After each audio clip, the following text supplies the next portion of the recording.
warahmatullahi wabarakatuh. Ini maaf, ini di sini, jadi mohon maaf. Apakah sinyalnya cukup stabil, Pak, suara saya? Alhamdulillah stabil Bu di sini.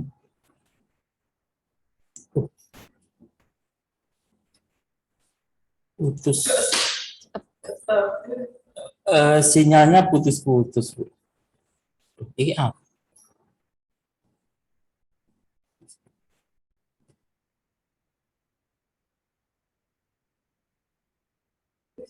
Putus. Sinyalnya putus-putus Bu.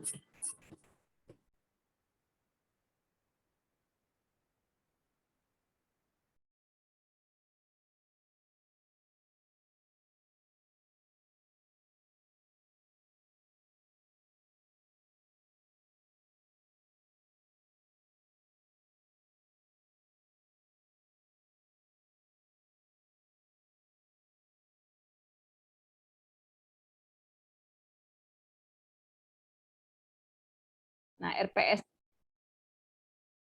ini adalah bagian dari perencanaan, Bapak Ibu. Merencanakan perkuliahan sedemikian rupa agar kita sama-sama bisa mendapatkan informasi yang menyeluruh tentang apa yang dilakukan di dalam kelas, di dalam perkuliahan kita. Kemudian bagaimana kita memonitor, bagaimana kita mengakses, bagaimana kita mengukur apakah aktivitas yang kita lakukan di dalam kelas itu telah bermuara kepada target capaian pembelajaran yang kita harapkan diperoleh oleh mahasiswa kita atau calon lulusan dari prodi kita. Nah, terkait hal itu, nah kita bicara tentang apa sih kalau kita bicara bentuk pembelajaran, apa sih yang bisa kita siapkan berbagai bentuk pembelajaran di dalam kelas.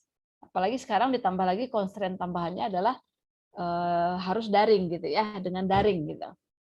Nah, kalau ini kan sebenarnya standar ya, dari dulu ada yang sifatnya perkuliahan gitu ya, tatap muka, ada yang bantuan responsi di luar pertemuan tatap muka, ada tutorial, ada praktikum begitu ya, Bapak Ibu. Nah, sekarang diperluas sekarang bentuk pembelajaran itu tidak hanya di dalam kelas, tapi juga bisa di luar kelas. Ya, yang sekarang giat-giatnya dicanangkan MBKM ya, Bapak Ibu ya. Nah, itu sebenarnya MBKM adalah bentuk pembelajaran, perluasan dari bentuk pembelajaran. Baik yang sifatnya relevan dengan mata kuliah tertentu ataupun yang di luar itu begitu ya.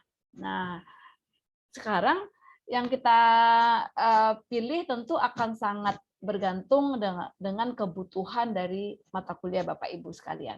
Ya, misalnya kalau mata kuliahnya tugas akhir misalnya, atau kerja praktek misalnya, atau magang industri misalnya. Nah, tentu akan didorong akan didorong bentuk pembelajaran seperti itu dilakukan di luar kelas gitu. Di luar kelas. Tapi kalau praktikum ya tentu cocoknya di labor, bukan di dalam kelas. Nah, kalau lebih seperti itu. Nah, untuk metode pembelajaran, Pak Ibu ya, itu kan selama ini kita sebenarnya juga sudah mulai banyak melakukan berbagai metode pembelajaran. Diskusi di dalam kelas, dibagi per kelompok, atau simulasi bermain peran. Nah, ini mungkin banyak di aktivitas yang role play ini, aktivitas yang misalnya di Fakultas Hukum, mereka harus belajar bagaimana menjadi hakim, menjadi pengacara, menjadi jaksa, kalau gitu ya Bapak Ibu ya, atau di pementasan drama, atau di komunikasi gitu ya.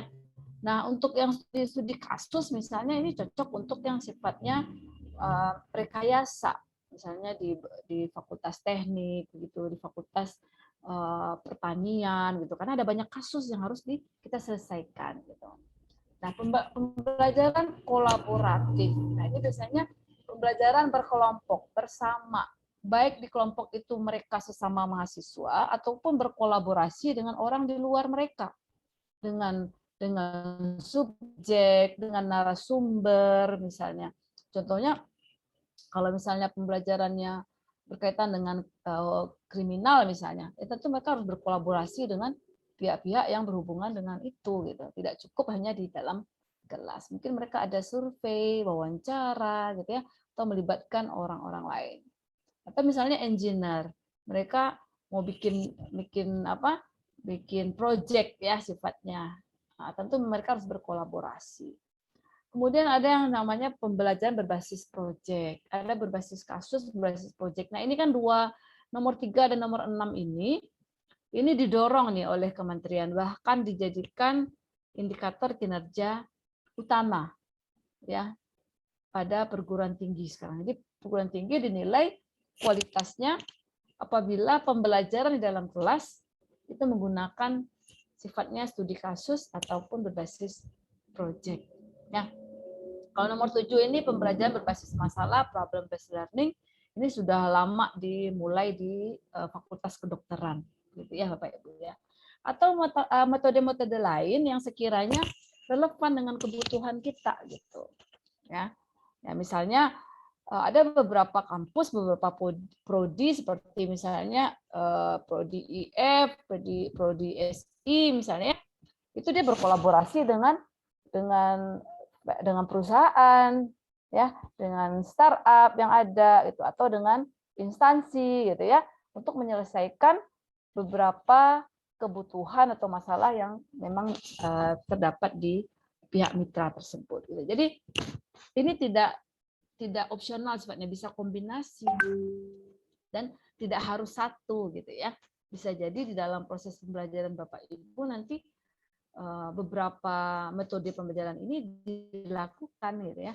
Ada diskusi kelompok, ada studi kasus, ada project, ada problem dan seterusnya. Nah, sekarang bagaimana kita mendesain pembelajaran berkaitan dengan outcome based.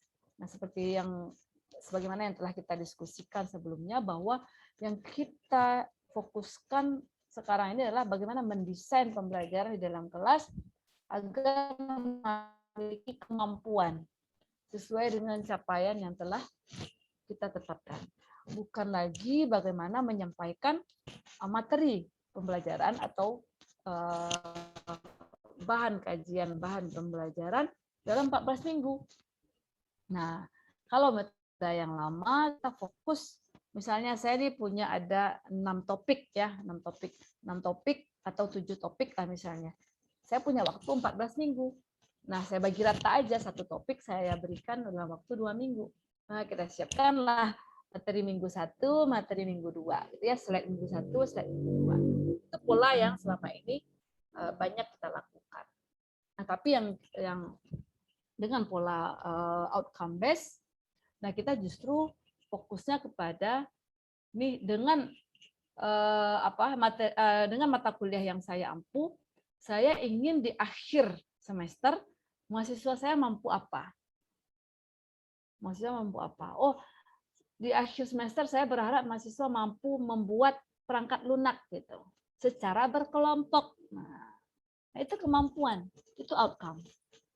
Jadi artinya kemampuan merekayasa perangkat lunaknya mereka bisa, kemudian kemampuan melakukan itu di dalam kelompok itu juga mereka bisa lakukan. Nah, itulah yang akan kita jaga, kita pantau, dan kita monitor setiap waktu. Agar tujuannya di akhir mereka mampu membuat perangkat lunak, mengembangkan perangkat lunak dengan bekerja sama dalam kelompok. Nah, jadi bukan lagi fokusnya bagaimana nih materi ini jangan sampai nggak tersampaikan selama 14 minggu. Ya, jadi konsepnya agak sedikit berubah ya. Cara pandangnya itu berubah. Cara pandangnya berubah. Nah, ketika kita bicara katakanlah kemampuan merekayasa perangkat lunak di akhir semester, ya. Nah, kira-kira bentuk pembelajarannya seperti apa yang cocok gitu ya? Kolaboratifkah mereka dengan mitra, menyelesaikan kasus realkah mereka, atau kasus yang apa? Oh, kalau algoritma lebih cocoknya kasus sederhana. Saya kasih dengan 3 kasus gitu ya. Saya yang susun skenario kasusnya gitu. Ya. Tapi itu mungkin sampai UTS, saya beri skenario kasus. Tapi nanti di UAS saya minta mereka melakukan implementasi informasi yang sudah mereka kuasai menggunakan kasus-kasus real gitu. Nah, itulah yang dinamakan dengan strategi pembelajaran. Jadi Bapak Ibu lah yang lebih tahu bagaimana mendeliver kemampuan itu dengan cara apa. Gitu. Ya. Strategi yang bagaimana? Apakah kalau misalnya algoritma ini cocok dikerjakan secara individu atau secara kelompok? Bagaimana mencapai kemampuan mahasiswa ini supaya mereka bisa melakukan atau membuat atau mengembangkan perangkat lunak lebih cepat tercapai dengan cara individu atau kelompok, dengan cara tugas biasa atau dengan cara proyek. Nah, ini sebenarnya yang dituntut kepada kita selaku dosen untuk mengembangkan pertama bentuk pembelajarannya yang seperti apa. Bentuknya praktikumkah, ceramahkah, ya, atau proyekkah, atau magangkah, apa. Kemudian metodenya bagaimana? Individu kah, kelompok kah, berbasis kasus real kah, atau kasus skenario kah, proyek kah, dan seterusnya. Jadi dosen dalam hal ini memang diminta untuk kreatif gitu. Kreatif untuk apa? Untuk menyusun sedemikian rupa agar di akhir perkuliahan mahasiswa mencapai capaian pembelajaran yang kita harapkan. Nah, di dalam proses selama 14 minggu atau 1 semester itu ada proses untuk menentukan indikator kinerjanya apa. Kita ingin melihat mahasiswa mampu katakanlah tadi mampu mengidentifikasi masalah. Nah, indikasi bahwa mahasiswa ini mampu mengidentifikasi masalah bagaimana? Nah, itulah yang dinamakan dengan mengembangkan instrumen. Mengembangkan instrumen penilaian. Apa yang kita nilai kalau mahasiswa ini mampu mengidentifikasi masalah? Nah, misalnya instrumennya, kemampuannya adalah dapat mendefinisikan masalah secara terstruktur. Misalnya latar belakang masalahnya apa, misalnya bisa dituliskan berdasarkan why gitu ya, 5 why gitu ya, 5W misalnya. Apa, siapa, di mana, bagaimana, dan itu 5W1H kalau nggak salah ya. Nah, misalnya itu kita definisikan instrumennya. Jadi kemampuan untuk mengidentifikasi masalah itu bisa dilihat dari kemampuan mahasiswa mengembangkan atau menyusun atau apapun lah bahasanya, kemampuan untuk mengidentifikasi masalah dilihat dari 5W1H. Nah, itu contoh misalnya. Nah, kemudian barulah kita kembangkan rubriknya gitu ya. Rubrik itu adalah sama dengan instrumen pengukurannya. Nanti kita akan lihat secara lebih rinci. Nah, jadi kenapa perlu RPS? Karena memang RPS itu sebagai panduan. Kita jangan sampai masuk ke kelas kemudian ini minggu ini mau ngapain ya gitu ya. Atau minggu ketiga nanti ngapain, minggu ketujuh nanti ngapain gitu. Jadi ada perencanaan. Ada perencanaan. Kemudian kita bisa memberikan informasi juga kepada mahasiswa untuk mempersiapkan diri bahwa di bagian ketiga, minggu ketiga nanti mereka akan ada tugas. Nah, mereka sudah siap. Atau di minggu 7, minggu 8 nanti akan ada ujian tengah semester gitu. Di minggu 5 nanti akan ada kuis. Jadi ada transparansi bahwa mahasiswa punya acuan dalam merencanakan cara belajar mereka sendiri. Ya, diberikan panduan belajar bagi mahasiswa. Saya akan kuis, berarti saya harus siap sebelumnya. Gitu. Nah, kemudian untuk memantau, nah kita juga sebagai dosen, ini kita mantau ini di semester ini, berarti kan ada 14 minggu. Saya ingin memberikan sub CPMK 1 itu selama 2 minggu misalnya. Ya, mungkin tadi SI Pak Lukman sudah bikin nih sub CPMK Yang pertama itu kemampuan mengidentifikasi masalah ya Pak Lukman ya, kurang lebih ya. Nah, Iya, Bu. oke. Nah, kemampuan itu ingin Bapak lihat berapa lama? Di minggu pertama apakah ingin tercapai atau di minggu kedua? Nah, itu yang kita susun menjadi aktivitas mingguan. Nah, aktivitas mingguan nanti akan kita lihat bagaimana Bapak akan menilai kemampuan sub CPMK 1 ini. Di mana? Di minggu 2, di akhir minggu kedua, ataukah di awal minggu ketiga. Nah, itu akan terlihat nanti dari isi RPS-nya. Ya, baik kita bicara di sini. Nah, menyusun RPS mulai dari desain pembelajaran tadi yang telah kita sampaikan. Ini bentuknya seperti apa, metodenya bagaimana, begitu ya. Apakah dengan cara praktek nanti, apakah dengan cara kuliah nanti, apakah dengan cara magang nanti ya, apakah dengan tutorial, apakah dengan responsi dan seterusnya.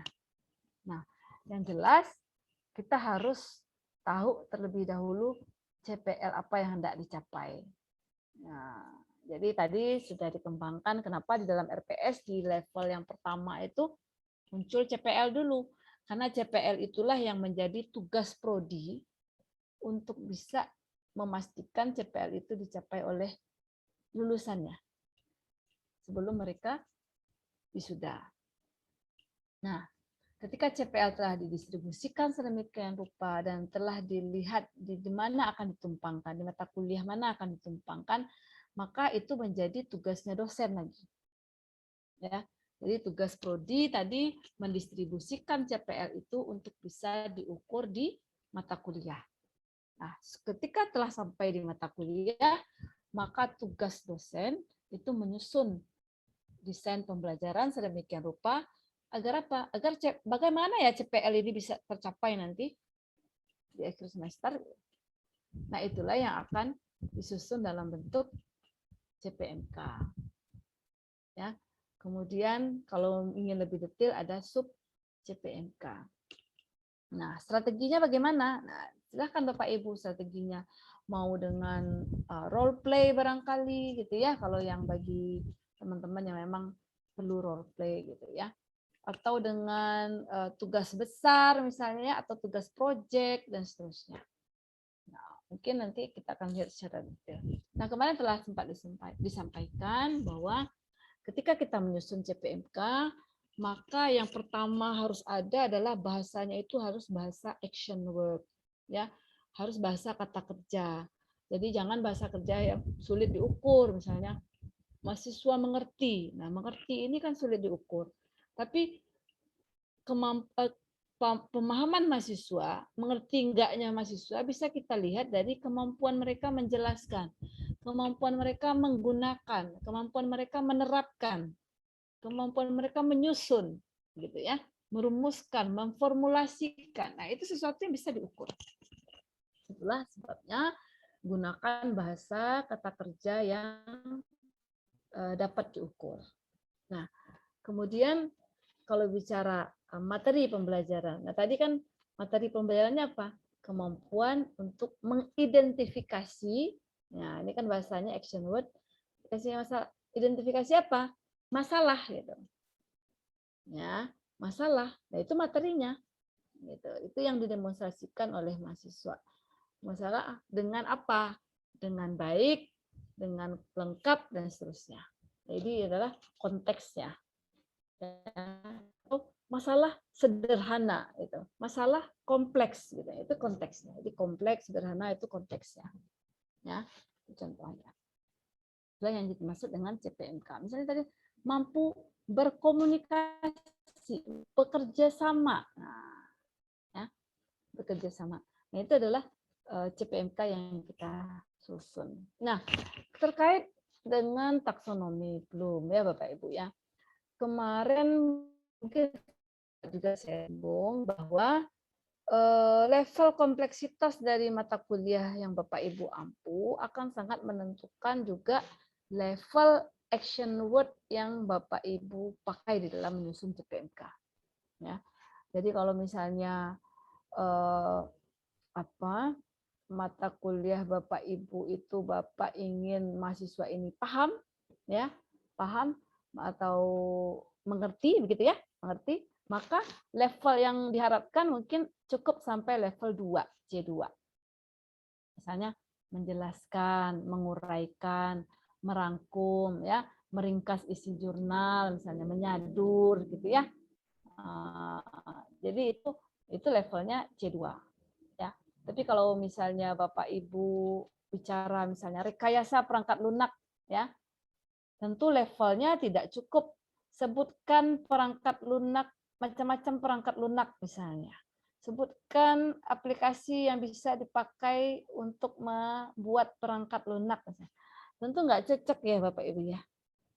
Nah, kenapa? Karena levelnya, kompleksitas dari capaian yang diharapkan dari mata kuliah Bapak Ibu, itu mereka mampu apa? Mungkin mampu membuat, mampu merancang, mampu menyusun, mampu menciptakan. Nah, levelnya mungkin sudah di C6 gitu. Ya. Tapi kemampuan C6, katakanlah misalnya mampu merancang, otomatis mereka paham. Artinya ketika mereka bisa merancang, mereka sudah pasti paham. Mereka sudah pasti bisa mendemonstrasikan, memperlihatkan, menunjukkan begitu ya. Dan mengevaluasi ketika ada error, ketika ada masalah, ketika kebutuhan user A kok yang mereka buat B gitu ya, itu menganalisis, mengevaluasi kenapa nggak jalan ya, kenapa yang dihasilkan tidak seperti yang diharapkan. Nah, itu mereka mengevaluasi. Artinya ketika level taksonominya sudah tinggi gitu ya, maka otomatis level yang di bawah itu otomatis sudah terbawa dengan sendirinya. Nah, jadi dengan demikian ketika kita menyusun instrumen penelitian, instrumen penilaian, tentu yang berhubungan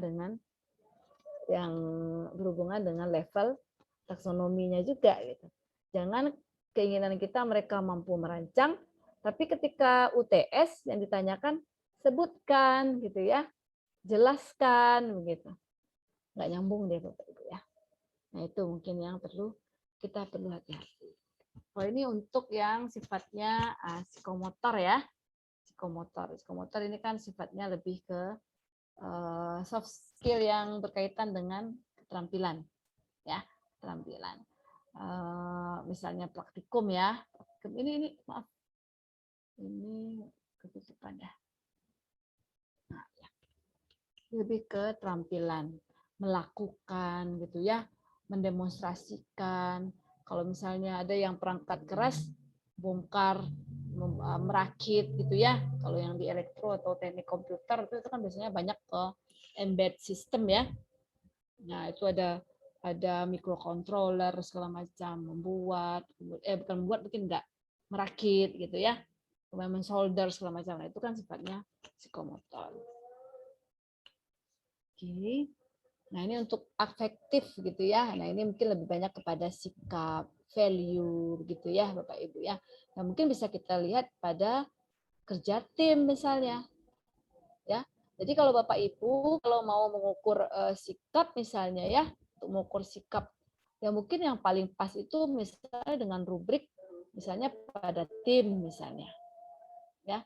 Pada saat menyusun kerjasama dalam tim, otomatis mereka akan ya istilahnya ada hal-hal yang sifatnya nilai-nilai begitu ya.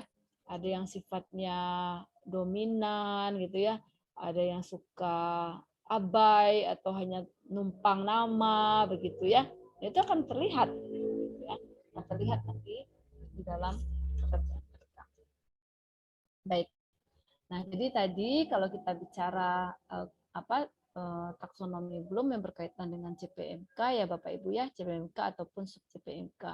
Nah, Bapak Ibu bisa lihat di sini ya. Bahasanya action word ya, menunjukkan kemampuan. Inilah yang akan kita ukur. Inilah yang akan kita assess gitu ya dalam perkuliahan kita.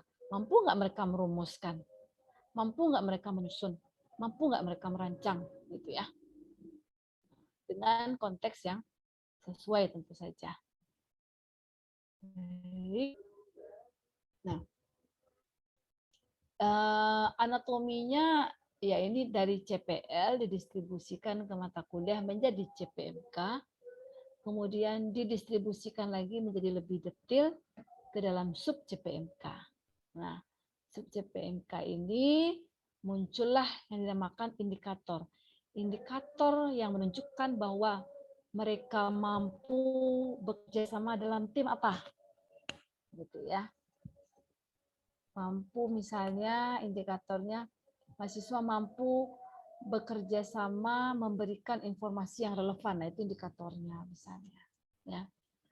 Mereka mampu menjaga konflik dalam tim misalnya. Itu kan indikator juga. Nah, silakan nanti Bapak Ibu merumuskan definisi bekerja sama dalam tim ini indikatornya apa? Apa yang mengindikasikan bahwa mahasiswa Bapak Ibu mampu bekerja dengan baik di dalam tim, gitu ya. Mungkin saling membagi informasi, ya, mungkin bisa menghindari konflik atau menjaga menyelesaikan konflik dan seterusnya. Nah, barulah nanti kita bicara instrumen penilaiannya. Ya, misalnya kalau untuk mengukur kemampuan mahasiswa bekerja dalam tim, rubriknya seperti apa? Kalau mengukur mahasiswa mampu mempresentasikan hasil kerja tim, rubriknya apa? Nah, itulah rubrik ini yang dimaksud dengan instrumen penilaian, Bapak Ibu. Jadi kalau misalnya rubrik presentasi, ya tentu ya kita akan nilai struktur presentasinya, kemampuan menjawab pertanyaan, gitu ya, kemampuan mempertahankan argumen. Nah, itu kan rubrik gitu ya, bagian dari rubrik. Ya, kalau tentu setelah kita tahu itu, barulah kita bisa menyusun bentuk pembelajaran, metode pembelajaran, dan juga materi apa yang berkaitan dengan kebutuhan itu. Nah, ini mungkin hampir sama ya dengan yang tadi sudah dijelaskan. CPMK. Oke, ini juga CPMK dari CPL ke CPMK. Jadi rasanya sudah dibahas tadi. Kita lebih ke PPS. Jadi ini ya Bapak Ibu ya, jangan lupa untuk mencantumkan di belakang CPMK maupun sub CPMK-nya CP mana atau CPL mana yang didukung ya, didukung supaya terlihat keterkaitan mulai dari CPL hingga ke sub CPMK. Baik. Ya, jadi nah ini kurang lebih Bapak Ibu yang bisa kita sampaikan ya.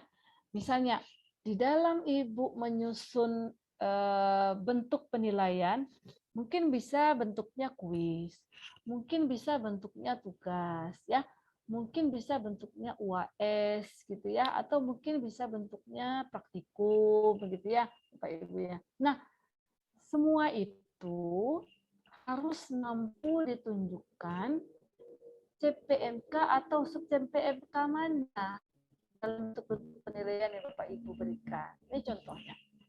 Kalau pada saat ujian UTS, ujian tengah semester misalnya ya, nah ini salah, ini ujian akhir semester maksudnya, minggu ke-16, kalau ini ujian tengah semester minggu ke-8. Bapak Ibu mau mengukur CPMK mana atau sub CPMK mana dengan penilaian UTS.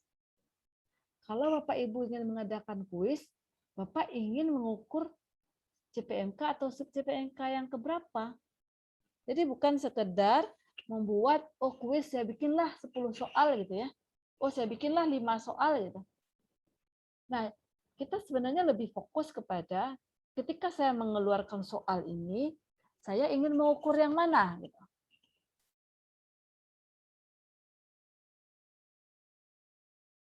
Soal yang pertama saya mengukur CPMK mana, gitu. Jadi bukan sekedar membuat soal 7 buah lah sekarang, 10 buah lah gitu. Dan jangan soalnya 10 tapi CPMK yang diukur hanya 1. Sementara yang kita harapkan adalah CPMK ini tercapai semuanya. Nah, itu yang mungkin perlu ada perubahan ketika kita menyusun RPS. Ya. Nah, ini mungkin silakan nanti dibaca saja. Nah, kurang lebih seperti ini Bapak Ibu. Jadi ketika kita menyusun rancangan pembelajaran, ya tentu yang utama itu adalah ketercapaian dari capaian pembelajaran. Karena ini sudah RPS, tentu yang diukur adalah capaian pembelajarannya. Nah, misalnya nih pada minggu ke-5 dan ke-6 kita fokus untuk mencapai capaian pembelajaran 3. Mungkin kalau minggu 1 dan 3 fokus pada capaian pembelajaran 2 misalnya, CPMK 1 dan 2 misalnya. Ya. Nah, dengan kita membuat informasi seperti ini, maka kita bisa lihat mampu merumuskan masalah judul CPMK-nya atau sub CPMK-nya. Nah, rumusan masalah itu dinilai dari apa? Kemampuan merumuskan hipotesis dilihat indikatornya apa gitu. Nah, inilah kita tulis di sini indikator. Ketepatan dan kesesuaian bla bla bla bla dan seterusnya. Mendefinisikan, mendeskripsikan masalah, menyusun hipotesis dan seterusnya. Nah, bagaimana bentuk penilaiannya? Ya, inilah yang nanti Bapak Ibu bisa siapkan. Mungkin kuis kah di sini?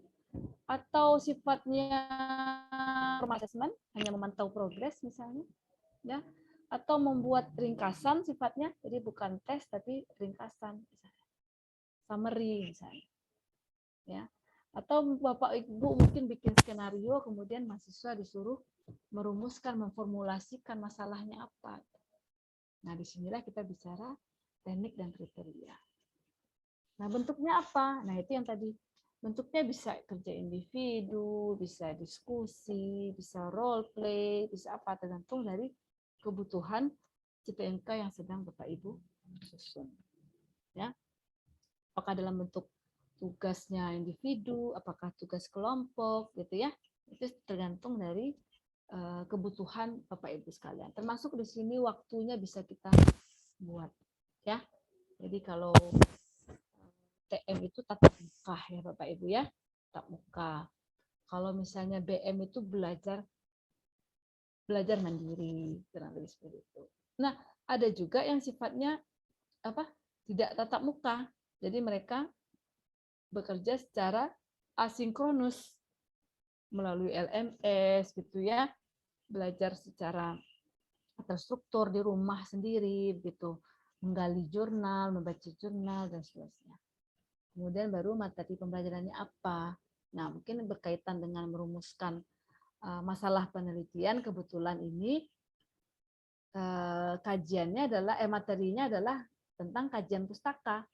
Jadi mereka literatur review misalnya ya, materi pembelajaran. Nah, untuk CPMK ini, berapa bobot yang Bapak Ibu mau kasih? Di 10% kah, 5% kah, dan seterusnya. Nah, nanti itu yang akan Bapak Ibu terjemahkan ke dalam pembelajaran mingguan, Bapak Ibu. Ya. Minggu 56 apa? Minggu 57 CPMK berapa lagi yang kita kaji, yang kita berikan. Ya, Bapak Ibu, jadi ada target capaian, ada bahan kajian, ada metode, waktu, tahapan, asesmen. Nah, tadi kalau yang ini, insya Allah tadi sudah kita lihat bersama ya, punya Pak Lukman, ya alhamdulillah sudah selesai ya. Ya, berarti lanjut ke aktivitas di dalam kelas selama 14 minggu kurang lebih, plus 2 minggu untuk ujian ya. Dan ini juga sangat fleksibel, artinya apakah memang tetap harus ada UTS gitu ya, itu akan sangat tergantung, mungkin judulnya UTS karena itu pakemnya ya, pakem dari universitas, tapi isinya bisa macam-macam, bisa progress report isinya, bisa presentasi dan seterusnya ya. Jadi ini yang tadi kita diskusikan, kemampuan mahasiswa, indikator yang dibutuhkan, bentuk penilaiannya seperti apa gitu ya, bentuk pembelajarannya mau luring, mau daring dan seterusnya. Yang ini ada flip classroom, jadi ada on off, ada yang tatap muka, ada yang asinkronus di luar tatap muka. Iya Bapak Ibu ya. konsi, tutorial, ceramah, kuliah, bisa asinkronus ya, bisa diskusi atau bisa progres dan seterusnya. Saya rasa cukup bisa dipahami ya Bapak Ibu ya. Nah, ini ingin lebih untuk praktikum ini ya. Ya, saya rasa itu ya konsep dari. Nah, kalau untuk tugas mungkin dibikin aja tersendiri Bapak Ibu. Dibikin format tersendiri, template tersendiri, terpisah dari RPS-nya. Tapi di RPS dibunyikan saja tugas 1 tentang mencari jurnal misalnya dan meringkas itu contohnya. Tapi format tugasnya bisa Bapak Ibu bikin di template tersendiri, misalnya jenis jurnalnya begitu ya. Kemudian link jurnalnya bisa dikasih seperti itu. Berapa buah minimal jurnal itu kita buat di dalam format yang terpisah saja supaya apa? Supaya tidak terlalu rame dan tidak tumpang tindih begitu ya. Baik. Betul, di pengerjaan. Mungkin kalau untuk template-nya saya sudah kasih ya Pak Lukmania dalam bentuk Excel ya. Mungkin Bapak Ibu bisa menyesuaikan saja nanti kalau mau dipakai itu. Karena kalau yang ini kan Bapak Ibu harus bikin sendiri gitu ya. Nah, saya kemarin sudah coba kasih di Excel jadi bisa diisi langsung. Tinggal nanti dimodif saja sesuai kebutuhan. Karena tiap mata kuliah kan beda-beda ininya. Formatnya gitu ya. Saya rasa itu ya Bapak Ibu yang bisa saya sampaikan. Mungkin kita diskusi saja supaya lebih detail. Besok baru kita bicara penilaian. Sekarang kita bicara RPS. Oke Pak, dari saya sekian. Saya izin bertanya, boleh Bu? Silakan Pak. Saya mau mengkoreksikan RPS yang pernah saya buat gitu. Yang sebenarnya yang tadi itu saya tahu saya itu menyusun RPS ini sebenarnya otodidak gitu ya. Jadi baca hanya dari panduan dikti. Saya ingat itu panduan tahun 2019. Makanya di sini dia masih menggunakan kata memahami seperti itu. Nah, yang saya bingungkan dari dulu itu perbedaan indikator dengan kriteria. Itu saya kadang sering salah salah paham itu. Mana apa itu indikator dan apa itu kriteria. Kalau di sini misal saya ini hanya melihat dari punya orang lain kemudian saya kembangkan sendiri, misal pemahaman terhadap misal ketepatan dalam menjelaskan prinsip algoritma dan pemrograman itu saya buat indikator.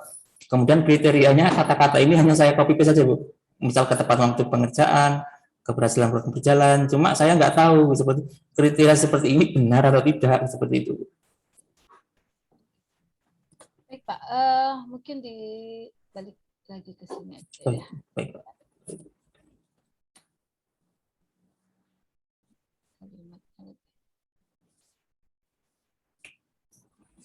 Saya share sedikit balik lagi ya Pak ya.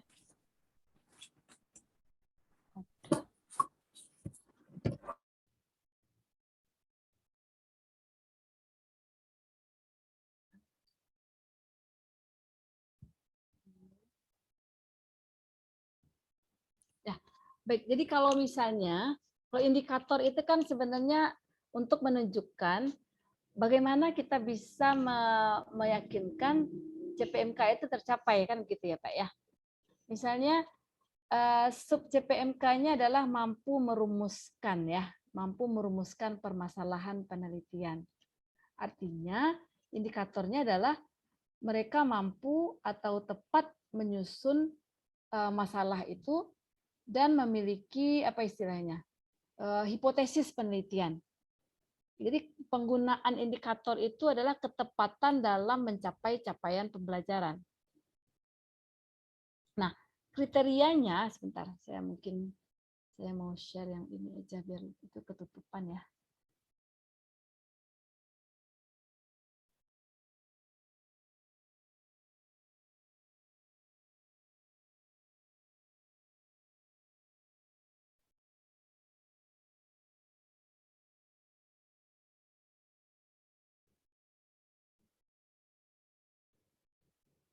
Bentar ya Pak ya, sebentar saya.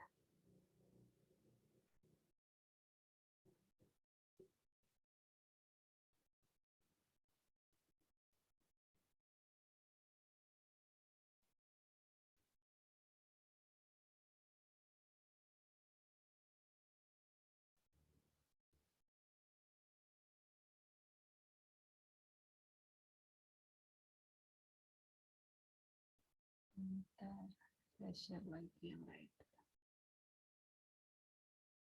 Yes.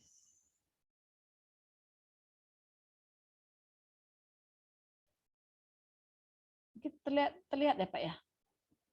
Iya Bu, sudah terlihat. Baik.